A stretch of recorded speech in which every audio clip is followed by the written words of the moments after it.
雄，满旗奔雷尘沙动，军旗猎猎卷西风。将军把天击河山，一声口令万军从，再续烽烟踏铁龙。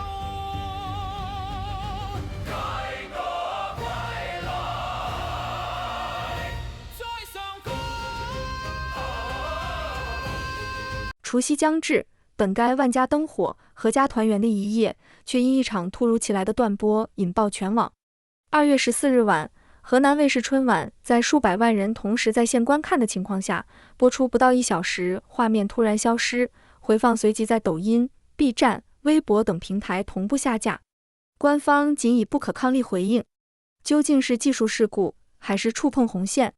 一场地方晚会为何牵动权力神经？观众朋友们好，这是大时局，我是宁宁。如果您想及时了解中国及全球大事，从瞬息万变新闻资讯中看透事件本质，一定要订阅大时局，每天早上6点到晚上9点，大时局为您全天更新。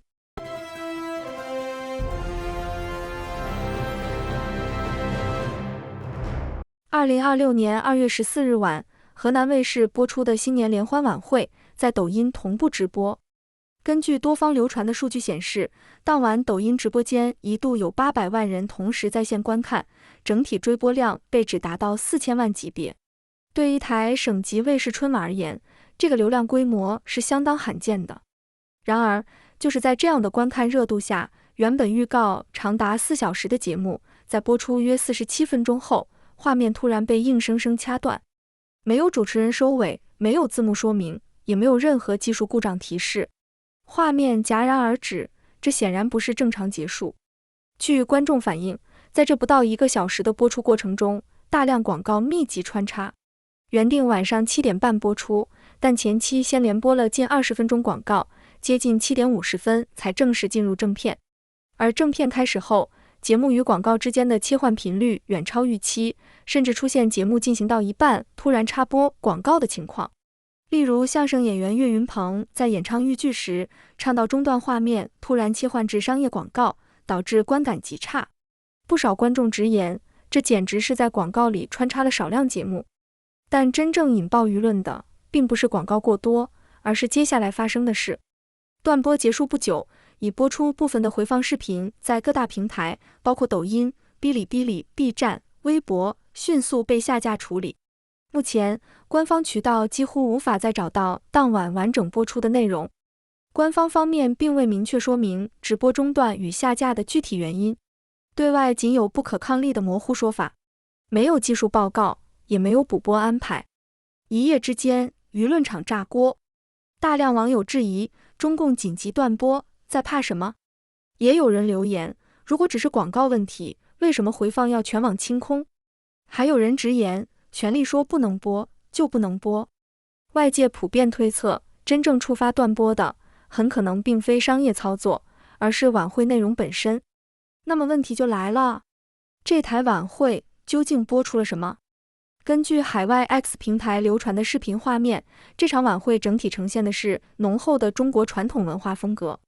没有主持人，没有实体舞台，由 AI 虚拟场景与真人表演融合生成。开场画面中出现大宋汴京、永乐宫壁画、万马奔腾等场景，女舞者化身敦煌飞天在空中撒花，男舞者扮成角神展现阳刚之气。节目《永乐未央》更直接将永乐宫朝元图的诸神朝拜元始天尊场面搬上舞台，诸神归位，仙气十足。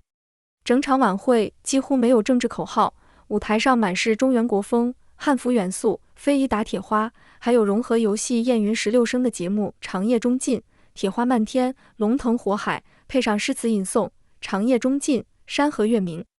河南卫视近年来一直以国风美学出圈，唐宫夜宴、洛神水赋都曾引发广泛好评。从风格上看，这次的舞台呈现并未偏离其一贯定位。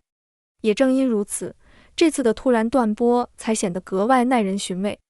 如果内容早已经过审批，如果风格并未突破既定路线，那么究竟是哪个环节出了问题？要回答这个问题，就必须从晚会本身抽离出来，看一看制度层面。很多人可能会直觉地以为，地方电视台办一场春晚，无非就是导演组策划、排练、播出。但在中国体制内，春节晚会从来都不是单纯的文艺演出。自媒体人杜文在事后专门做了一段分析，他的核心观点其实很简单，一台省级卫视的春晚本质上是一个政治项目，而不是娱乐项目。按照他了解到的情况，省级电视台的春晚筹备通常在每年的5月份就要启动，节目方案、主题方向、导演团队都要层层报批，流程大致可以分为几个环节。第一层是电视台内部审核，省级电视台的台长通常由省委宣传系统背景出身，整个晚会的总策划、总监制都在宣传口的框架之内，节目内容从立项到成型，必须先过电视台内部审查这一关。第二层是省委宣传部审核，除了春晚的总体主题，甚至节目单、主持人、主持词都要报送宣传部审批，是否符合当年的政治主线，是否体现所谓主旋律、正能量，是否涉及历史、民族、宗教等敏感元素，这些都在审核范围之内。杜文特别强调一句话，没有宣传部签字，春晚根本播不出来。第三层是广电系统审查，省广电局要进行行业把关，重大节目还可能报送国家广电总局备案，尤其涉及网络同步直播的，更要符合视听节目管理规定。第四层是公安与网信系统的风险评估，这一层其实很多人忽略，大型活动要做安全预案，网络同步直播要做舆情风险预判，抖音、微博、B 站等平台的直播都在网信办监控范围内，而且即便前面所有审批都通过，临近播出前还会有最终彩排、录像报送与值班监看机制。直播当晚，宣传口是有人及时盯着画面的，也就是说，这不是一场临时起意的演出，而是一个经过层层报批、层层审核的政治工程。那么问题来了，如果这台晚会在播出前已经经过这么多环节的审查，显然是已经过关了才会播出，那为什么还会在直播中途被掐断？这就带出了一个最核心的一点，既然层层审核都过了，为什么还会在上演时被紧急拔插头？这种自相矛盾的举动，恰恰说明了中共内部审查逻辑的混乱与恐惧。关于这次断播的深层原因，海外时评人张天亮给出了一个很有意思的视角。他认为，河南卫视这台晚会之所以受欢迎，是因为它触碰到了真正的中华传统文化，也就是所谓的神传文化。比如那个震撼全场的永乐未央，把永乐宫壁画里的诸神朝拜元始天尊的场面搬上舞台，那种仙气缭绕、对神灵的敬畏，与中共一贯标榜的无神论、唯物主义是格格不入的。张天亮分析说，当民众被这种真正的美学和信仰力量所打动时，中共那套枯燥说教式的红色美学就彻底失效了。对当局来说，这不仅是文艺竞争的失败，更是意识形态阵地的失守。他们害怕民众通过这些节目联想到那个没有共产党、充满神采与尊严的传统中国。如果说张天亮的分析是从文化底蕴出发，那么前内蒙古官员杜文的分析则直接揭开了中南海权力运作的血腥内幕。杜文凭借他对体制内运作的深刻了解，给出了一个令人不寒而栗的解释。他说，这是一场典型的因做贼心虚而引发的现代文字狱。杜文指出，这次断播的指令极大概率是跳过了河南省委，由中央网信办直接下达的。为什么？因为晚会中那个融合了游戏燕云16声的节目《长夜中尽》，在某些人眼里简直就是一封催命符。首先是这个标题长夜中尽，杜文分析说，晋与习近平的晋字谐音，在某些语境下或地方口音中极易产生联想。更关键的是，晋意味着灰烬、结束。结合后半句山河月明，这在政治审查员眼中，分明是在诅咒中共的长夜即将过去，某人的统治即将化为灰烬，然后迎来月明的新朝代。杜文进一步揭秘说，节目里那些看起来热血沸腾的台词，比如呼吁将军们行动起来，还我河山，在普通人看来是武侠情怀，但在中南海那帮草木皆兵的人看来，这就是在煽动军队搞政变。现在党内、军内暗流涌动，各种传闻满天飞，高层对将军这个词极度敏感。压倒节目的最后一根稻草是举报。据杜文了解到的情况，长夜中尽，山河月明那8个字被认定为影射现实、煽动反抗、危害国家安全，属于低级红、高级黑，并且整场晚会几乎没有任何党的宣传，因此被解读成在呼吁全民行动起来，还我河山。更严重的是，杜文说，断播之后，河南纪委和国家安全部门已经直接进驻河南电视台，所有策划稿、彩排录像、审批流程全部被封存，并且已有相关人员失联。预计河南省委宣传部和电视台会有一大批领导要背锅进去。杜文最后的结论非常沉重，如果连一台经过层层审查的省级春晚都能在直播途中被一纸命令瞬间切断，那就说明在今天的体制里没有所谓的安全表达空间。所有审批机制都只是延迟风险，真正的红线不在文件上，而在权力的及时判断，在领导意识的心虚与兴起。当权力连长夜中尽、山河月明这样的字眼都感到恐惧时，真正不安全的到底是谁？这一定是一个令所有人都感到愤怒、天怒人怨的事。这不是一场晚会的风波，而是一个时代开始的信号。2026年新的一年，中国社会将进入无边的黑暗。海外民运人士唐百乔则认为，被禁的原因是因为这台晚会在模仿神韵，而神韵在大陆是被禁止的。他点评说，这台春晚立意是好的，尽管是模仿神韵演出，但是好东西大家就应该学习，除非涉嫌侵犯知识产权。AI 技术制作不错，但这是后期制作的电视节目，跟神韵现场舞台表演没有可比性。3. 缺乏精气神和善念。这不能怪演员，只能怪将中国人的道德摧毁殆尽的中共。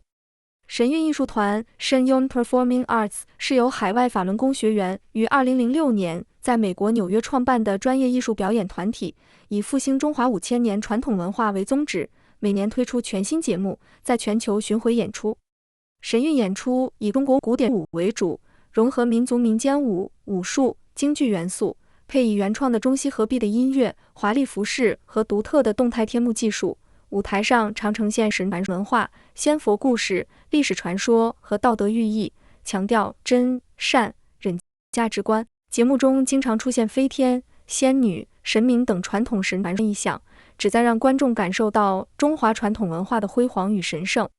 由于其法轮功背景，神韵在大陆被中共官方全面禁止，相关内容被列为敏感，任何涉及或类似的演出均受到严格审查与打压。近年来，中共还派出大量特务威胁、恐吓、利诱海外剧场和相关人士，阻扰神韵演出。从河南春晚的文字狱闹剧中抽离出来，我们不得不审视一个更宏大的背景：为什么中共对一台地方春晚的内容跑偏如此大动干戈？答案很简单，因为在中共的政治逻辑里，春晚从来不是用来庆祝节日的文艺演出，它是每年一度的、规模最大的国家级政治洗脑工程。大时局曾多次分析过中共的宣传策略。如果说新闻联播是刚性灌输，那么春晚就是柔性渗透。